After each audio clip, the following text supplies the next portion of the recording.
The rubber band was invented in England in the middle of the 19th century. The key to its success, of course, is flexibility. A rubber band can be stretched around items of various shapes and sizes to hold them together. So in the rubber band industry, the possibilities for expansion are numerous. Rubber bands come in handy for a whole bunch of things. If you have a bunch of anything, a rubber band can keep it together. Production of rubber bands starts with natural rubber. These spongy slabs have been made from the sap of rubber trees. Natural rubber has greater elasticity than the synthetic kind, making it a better choice for rubber bands. A worker measures and pours rubber processing oil into a kneader machine. He adds powdered pigment, in this case yellow and white for a pale yellow shade. He feeds several rubber slabs to the kneader's spiral-shaped jaws. The spiraling blades intersect to break up the rubber and blend in the other ingredients. The kneading process generates heat which softens the rubber, making it easier to form into dough. The kneader spits out rubber dough chunks.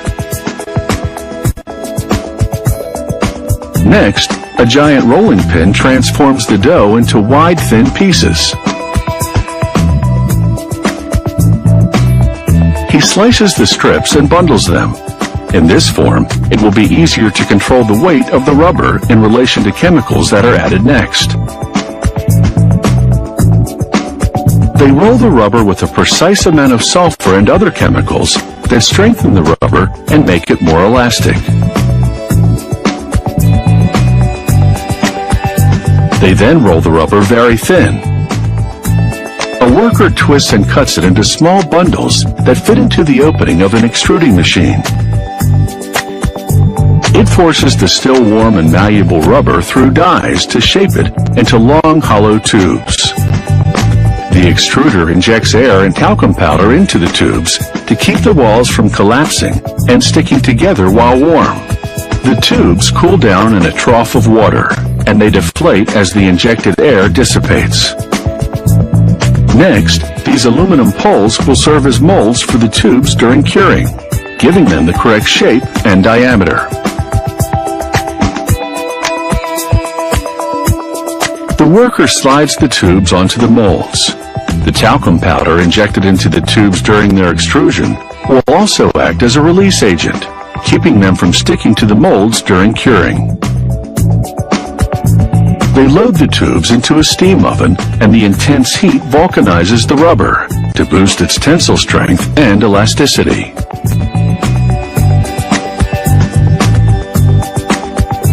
Out of the oven, workers inject air between the tubes and the molds, making it easier to peel the now vulcanized tubes off. They rinse the rubber tubes to remove talcum powder residue. There's so much that the water turns milky white.